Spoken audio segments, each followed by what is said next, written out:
Selamat siang pemirsa, iNews yang kembali hadir memperbarui informasi Anda siang ini. Selain 3 informasi utama tadi, kami juga akan hadirkan soal persiapan rencana kenormalan baru serta razia PSBB di sejumlah daerah di Indonesia. Bersama saya Loviana Dian, inilah iNews siang selengkapnya.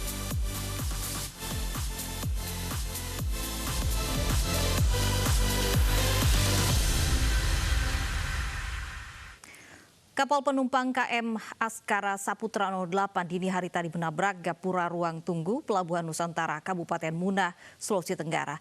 Diduga kapten kapal mengantuk dan tidak mengurangi kecepatan kapal saat akan bersandar di pelabuhan. Video amatir dari warga ini merekam detik-detik kapal motor Askara Saputra 08 menabrak dermaga Pelabuhan Nusantara. Kapal yang dinakodai Jasrian menabrak gapura pintu masuk pelabuhan. Diduga nakoda kapal mengantuk dan tidak bisa mengendalikan kapal saat akan bersandar di pelabuhan. Kapal penumpang yang berangkat dari kota Kendari ini mengangkut ratusan penumpang. Penumpang berhasil dievakuasi dan tidak ada yang terluka akibat insiden tersebut. Syah Bandar masih menyelidiki penyebab pasti insiden kecelakaan ini. Akibat tabrakan, sebagian fasilitas pelabuhan rusak.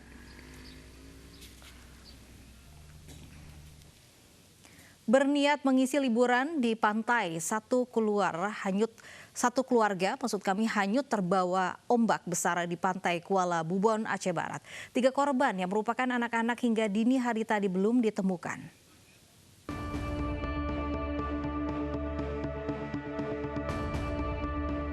Ratusan warga hingga Rabu malam masih memadati pantai wisata Kuala Bubon, Desa Suwaktimah, Kecamatan Samatiga, Aceh Barat. Mereka ingin mencari tahu 3 warga yang terseret ombak saat mandi di pantai. Korban yang belum ditemukan yakni Rizky Saputra, usia 10 tahun, Munawarah, usia 15 tahun, dan Aila Azura, usia 13 tahun. Pencarian korban sementara dihentikan dan dilanjutkan hari ini. Mereka satu keluarga yang terjadi di Kampung Suwaktimah, Kecamatan Samatiga. Asalnya dari mana nih Pak? Mereka asal dari Pidi. Sudah kita putuskan malam ini tidak kita lakukan pencarian, tetap kita standby sampai pagi hari. Pagi kita akan melakukan pencarian langsung. Sebelumnya, Samsuardi, warga Pidi, berniat mengisi liburan dengan mandi di pantai. Pria usia 42 tahun ini mengajak anak dan keponakannya untuk mandi di pantai. Saat mandi di pantai, tiba-tiba datang ombak besar dan langsung menyeret korban. Samsuardi berhasil ditemukan dalam kondisi lemas dan segera dibawa ke Rumah Sakit Umum Cut Nyadin, Melaboh. Sementara 2 anak dan 1 keponakannya belum ditemukan. Dari Kabupaten Aceh Barat, Aceh, Afsah, iNews melaporkan. Pemirsa, mobil anggota DPRD Kabupaten Pasaman, Sumatera Barat tertimpa pohon tumbang di kawasan objek wisata Rimbo Panti. Akibat terjepit atap mobil, seorang anak berusia 5 tahun meninggal dunia di pangkuan ibunya. Mobil yang dikendarai anggota DPRD Kabupaten Pasaman Salamat Simamora ringsek akibat tertimpa pohon tumbang saat melintas di kawasan objek wisata Rimbo Panti. Proses evakuasi terhadap Salamat Simamora beserta istri dan ketiga anaknya sempat mengalami kendala. Salah satu anak yang dipangku istri Salamat Simamora terjepit atap mobil. Seluruh korban akhirnya berhasil dievakuasi ke RSUD Lubuk Sikaping, Kabupaten Pasaman. Putri bungsu Salamat Simamora berusia 5 tahun, Riani Al-Amin, mengalami luka yang cukup parah sehingga dirujuk ke Rumah Sakit M. Jamil, Kota Padang. Namun korban tak dapat diselamatkan dan telah dimakamkan di pemakaman keluarga di Kecamatan Padang Gelugur. Sementara anggota DPRD Salamat Simamora beserta istri dan kedua anak lainnya hingga kini masih dirawat intensif.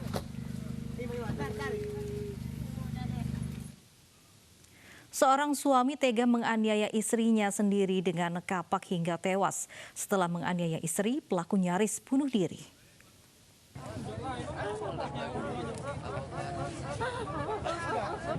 Suasana haru tidak terhindarkan. Keluarga histeris karena AWS usia 24 tahun tewas mengenaskan di tangan suaminya sendiri, HI usia 29 tahun.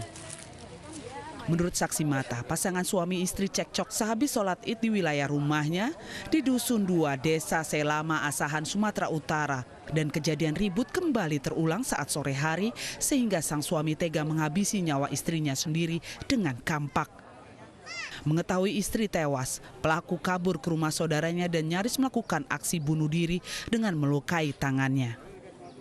Kampak yaitu tepatnya di leher. Kemudian setelah pelaku membacok istrinya, kemudian dia berusaha juga melukai dirinya dengan mencoba memotong tangannya sebelah kiri. Oke. Akibat peristiwa itu, Pak? Akibat peristiwa tersebut istrinya meninggal dunia di TKP. Sementara sekarang pelaku lagi dirawat di rumah sakit Wirausaha Kisaran membutuhkan pertolongan karena tangannya hampir putus. Penyebab pertengkaran masih didalami tim kepolisian Simpang 4 Asahan, Sumatera Utara.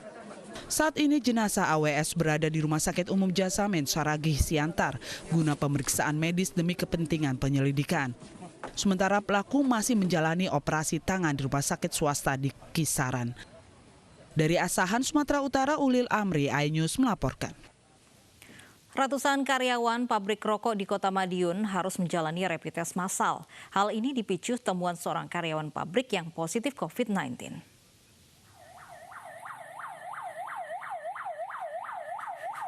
Iring-iringan mobil ambulans memasuki halaman pabrik rokok PT Dikjaya Mulia Abadi di Desa Tiron, Madiun. Mereka adalah tim medis yang melakukan rapid test terhadap ratusan karyawan PT DMA. Satu persatu karyawan pabrik rokok menjalani rapid test massal setelah adanya temuan satu karyawan di pabrik rokok yang positif corona. Yang itu orang itu nama di Rumah Sakit Sudono, saya bukan orang Kabupaten Madiun. Terus di situ sekarang Rumah Sakit Sudono kan sudah bisa melakukan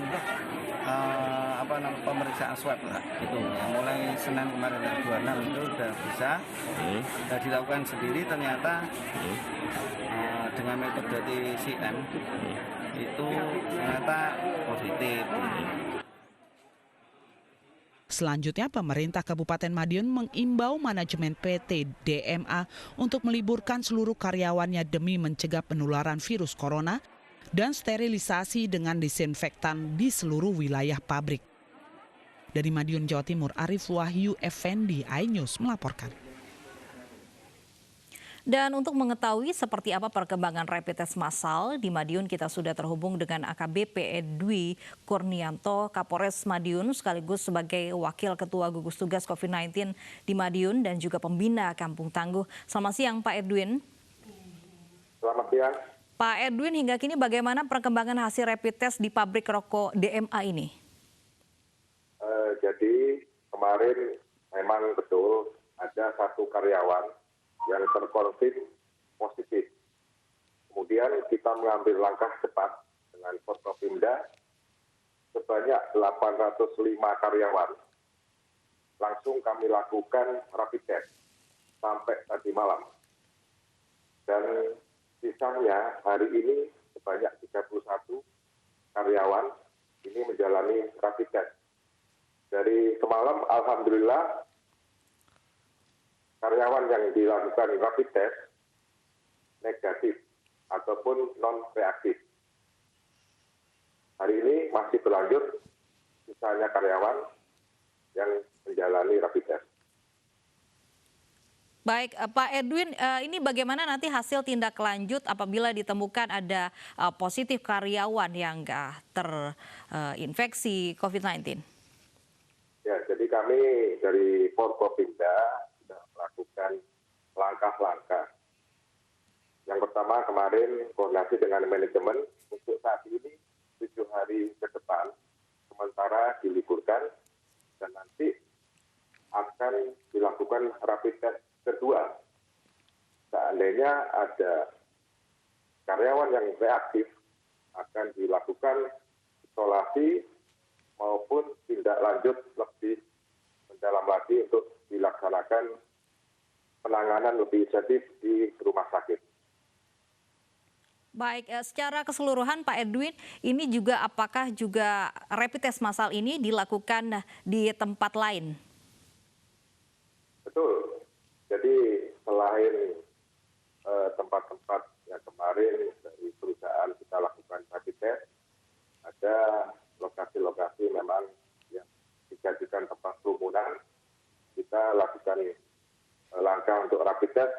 Salah satunya adalah untuk mengetahui lebih jauh dan lebih awal adanya penyebaran virus corona ini. Selain itu pencegahan yang dilakukan oleh pemerintah Madiun sendiri dan juga aparat ini bagaimana untuk mengkondisikan masyarakat Madiun dalam menerapkan protokol kesehatan dan keamanan? Kalau kami dari aparat, selain menjalankan maklumat dari Kapolri, kita terus menerapkan dan menghimbau kepada seluruh masyarakat, Forkopimda turun langsung melakukan sosialisasi maupun penekanan tentang menjalankan protokol kesehatan, mulai dengan penyemprotan disinfektan, kemudian penyemprotan di daerah lokasi-lokasi perkantoran, tempat-tempat keramaian, sampai dengan menganjurkan ataupun mewajibkan untuk selalu cuci tangan, wajib menggunakan masker, maupun menganjurkan dengan pola hidup sehat. Baik, Pak Edwi, ini juga Anda sebagai pimpinan Kampung Tangguh, ini sebenarnya apa program Kampung Tangguh? Seperti apa penjabarannya, Pak?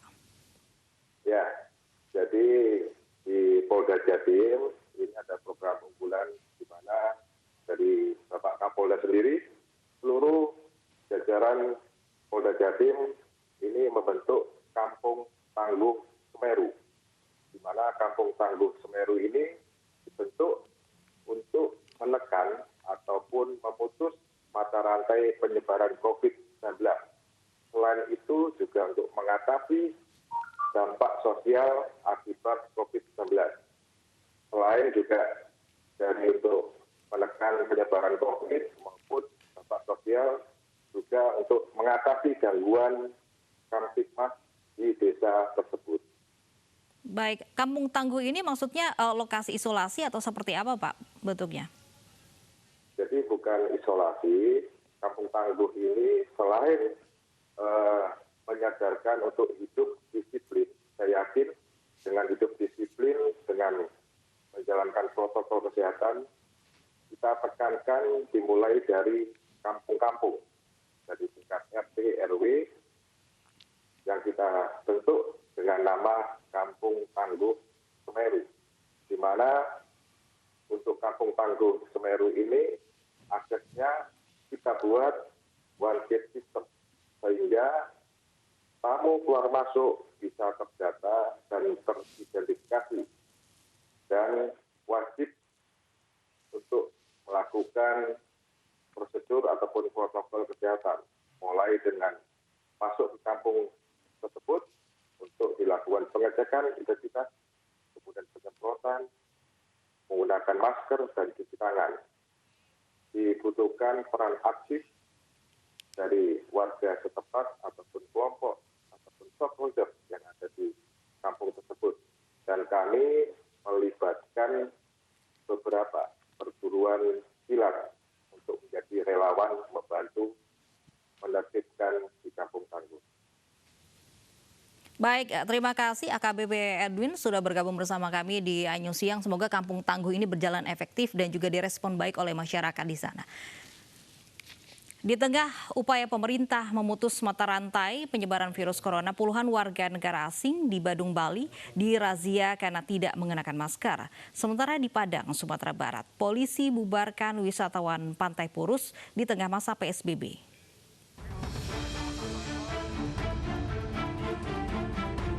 Puluhan wisatawan mancanegara yang melintas di kawasan desa Tugu Beneng, Kute Utara, Badung, Bali dihentikan petugas gabungan. Razia tim gabungan dari Babinsa Polsek Kute Utara, Linmas, serta pecalang desa dilakukan karena masih banyak warga, terutama warga negara asing yang tidak menggunakan masker saat berkendara. Para WNA yang terjaring razia ini umumnya telah membawa masker namun enggan mengenakannya. Kurang kesadaran akan bahaya COVID-19 membuat mereka mengumbar alasan, mulai dari masker yang membuatnya sesak nafas hingga beralasan hanya berpergian dalam jarak dekat. Setelah diperingatkan petugas, para WNA ini pun akhirnya bersedia menggunakan masker mereka dan melanjutkan perjalanan. Nah sebenarnya mereka kan sudah punya masker, cuma sadar menggunakannya itu belum ada yang melihat gitu ya. Nah, dan bahkan lebih ekstrim lagi mereka juga kita sidak seperti tadi kita lihat, mereka juga mengatakan bahwa rumahnya dekat sini gitu, padahal juga belum tentu rumahnya dekat sini. Nah, Di Padang, Sumatera Barat, petugas kepolisian dari Polresta Padang membubarkan paksa ratusan wisatawan yang memadati Pantai Purus di tengah masa PSBB. Petugas juga membubarkan sejumlah remaja yang tengah bermain surfing atau selancar di pantai yang saat ini tengah dilanda cuaca ekstrim dan abrasi. Para pedagang yang nekat berjualan di lokasi wisata ini juga diberi peringatan dan akan dikenakan sanksi jika tetap membandel. Hari ini kita memberikan peringatan, kemudian kita bubarkan orang-orang yang berkumpul dan tidak memakai masker, kita bubarkan untuk pulang. Ada dua yang perlu diantisipasi sekarang. Pertama, virus COVID-19 dan abrasi pantai. Pemerintah Kota Padang sebelumnya telah menginstruksikan untuk menutup seluruh tempat wisata hingga akhir penerapan PSBB pada tanggal 29 Mei besok. Namun sejumlah pemudik dan wisatawan nekat mengunjungi pantai karena menganggap masih dalam suasana Lebaran. Dari Badung, Bali, dan Padang, Sumatera Barat, tim iNews melaporkan. Sebagian tenaga medis hingga kini belum mendapat hak mereka secara penuh, termasuk gaji dan insentif yang dijanjikan. Informasi selengkapnya sesaat lagi, tetap bersama kami di iNews ya.